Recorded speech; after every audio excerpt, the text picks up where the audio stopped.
اس کے علاوہ جوڈیشری کے اوپر کبھی کوئی بڑا حملہ کرنا ہو، سب جانتے ہیں کہ وہ کن کے ہیں، وہ خود بھی مانتے ہیں ہمارے سامنے کہ وہ کن کے ہیں.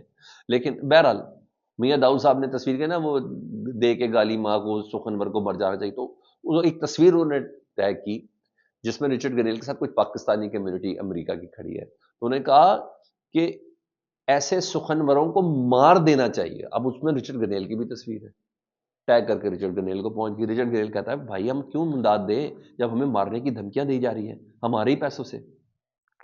وہ کہتے ہیں پاکستان کا وزیر دفاع خواجہ آصف ہمیں برا بھلا کہہ رہا ہے، وہ ہمیں دھمکیاں دے رہا ہے، آپریشن گولڈ سمتھ کے ساتھ ہمیں ملایا جا رہا ہے، اور پھر ہم یو ایس ایڈ بھی پاکستان کو بھیجیں. کیوں؟ میں نے بولا یہ سسٹم اپنے بوجھ کے ساتھ گرے گا، کسی یہ اپنے دشمن خود ہی ہے. انہیں کہا کیوں دی جائے بھائی پاکستان کو ایڈ؟ اور یہی نہیں، اس نے آئی ایم ایف کو بھی ٹیگ کیا ہے. میں نے کہا بھائی ہم پیسہ کیوں دیں پاکستان کو؟ یہ اپنی بے وقوفیوں سے اس حد تک لے کے گئے ہیں، اور یہ تو ہمارے خلاف بات کر رہے ہیں. ہمیں انہیں پیسے کیوں دیں؟ ہمارے پیسوں سے ہمارے خلاف بات کر رہے ہیں. بڑا وضاحت مانگی انہوں نے پاکستانی سے بات کرتے. تو میں نے کہا چیز نا ضد کے زمرے میں جائے جاتی ہے اور کچھ بھی نہیں ہے. تھوڑا دیر منہ ہی بند کر لو یار. وہ بندہ انجوائے کر رہا ہے، اس کے 2-3 ہزار ری ٹویٹ ہونے تھے، آپ نے اس کے ملینز میں کر دیے ری ٹویٹ. وہ اس کو کچھ نہیں وہ لگ رہا ہے، صرف پاکستان کے ٹویٹس دیکھ رہا ہے. اور ہر بندہ میں کہہ رہا ہوں کوئی چپڑ کناتیا بھی امریکہ کے خلاف کوئی بات کر رہا ہے نا تو وہ اس کو بڑا سیریس لے رہا ہے. جی ہاں، یہ بات میرے حساب سے تو ویسے بھی 1 مہینے کی، 1 مہینے سے کم پہ لے کے جانے کے چکر میں ہے. مجھے کیوں ایسا لگ رہا ہے.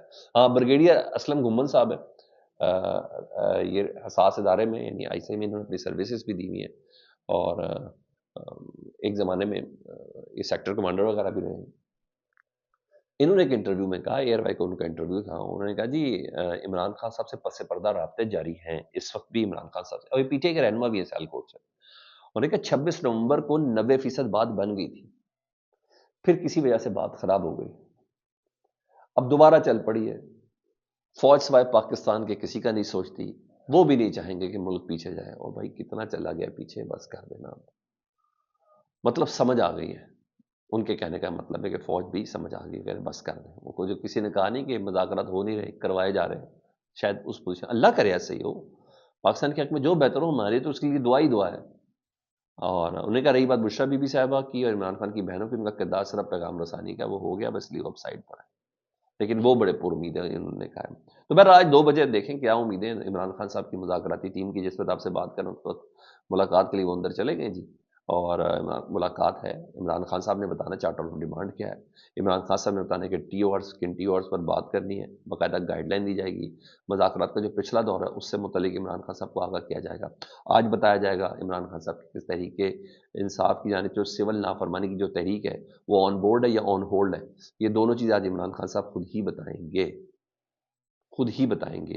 کیونکہ جو برکی صاحب ہیں، سجاد برکی صاحب، وہ جو سمندر پار پاکستانی یعنی پاکستان تحریک انصاف کو جو ملک سے باہر والا چیپٹر ہے اس کے جو سربراہ ہیں، ڈائریکٹر ہیں یا کچھ بھی ہیں، انہوں نے تو باقاعدہ اعلان کر دیا ہے. انہوں نے کہ عمران خان کی کال ہے، آپ ریمیٹنس یا آپ روک دیں یا کم کر دیں. تو آج یہ ساری چیزیں عمران خان صاحب خود اس کو کلیئر ضرور کریں گے. مجھے اصل ان کا بولا ویڈیو بیان ہے وہ میں نے سنا ہے اس پہ. تو یہ چیزیں 4 مقدمات میں بشرا بی بی کی ضمانتیں 50,000 ہزار کی متعلقوں کے، لیکن اس کے بعد جب اڈیالہ گئی تو اڈیالہ میں کیس کی سماعت 30 دسمبر تک کے لیے ملتوی کرے. This is also call C B M.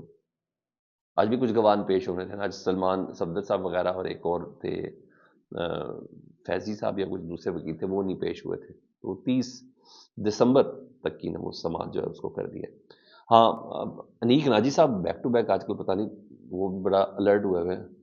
انہوں نے بڑی کیا کہتے ہیں، میں کہہ رہا ہوں غیرت دلائی ہے، کیا کہتے ہیں، کاش وہ لوگ سامنے آ جائیں.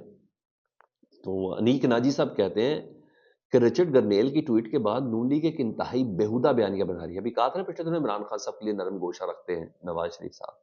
انہوں نے کہا رچرڈ گرنیل کی ٹویٹس کے بعد نون لیگ ایک انتہائی بیہودہ بیانیہ بنا رہی ہے کہ نواز شریف عمران خان کے لیے نرم گوشہ رکھتے ہیں اور وہ عمران خان کو رہا کرانا چاہتے ہیں. انہوں نے کہا یہ اس قدر ڈرے ہوئے ہیں نون لیگ کی جو موجودہ قیادت ہے، انہوں نے کہا اس قدر ڈرے ہوئے ہیں کہ خوف ان کے چہروں سے نظر آ رہا ہے. کیا عمران خان کے ڈر سے تم جینا چھوڑ دو گے؟ ہمت کرو. اور سر ہمت کیسے آتا ہے؟ یہ ڈیلٹا کوٹین اور اسٹیرائڈ کی گولیوں کے ساتھ کھڑے ہیں. اپنی تو سپائن میں ہڈی ختم ہو گئی ہے. کیونکہ بیانیہ ان کے پاس بچا کچھ نہیں.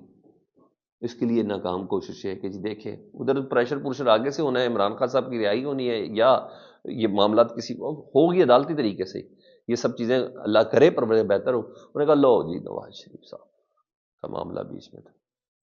چلو بھائی پاکستان کے لیے بہتر کرو، میں تو کہتا ہوں نواز شریف صاحب جائیں. کہ بس یار بولے کرنا کیا ہے، آگے چلیں، نہ تم غدار نہ میں غدار، جو تمہاری خواہش ہے وہ بھی میری خواہش ہے، چلو مل کے اس خواہش کو پورا کرتے ہیں کہ اسٹیبلشمنٹ اپنے کردار میں رہے، سیاستدانوں کی ڈومین میں نہ آئے، ہمارے اداروں کو متاثر نہ کرے. 26ویں آئینی ترمیم کا عمران خان تمہیں بھی بڑا دکھ ہے تو صدمہ مجھے بھی ہے، لیکن میں کیا کروں، میرا بھائی وہ کر لیتا ہے جو اس کو کہا جاتا ہے. ایک بار بیٹھ جائیں، جی ہاں چیزیں بہتر ہو سکتی ہیں. فیڈ بیک سے متعلق ضرور آگاہ کریں. اپنا بہت زیادہ خیال رکھیں. اللہم صلی علی محمد و آل محمد.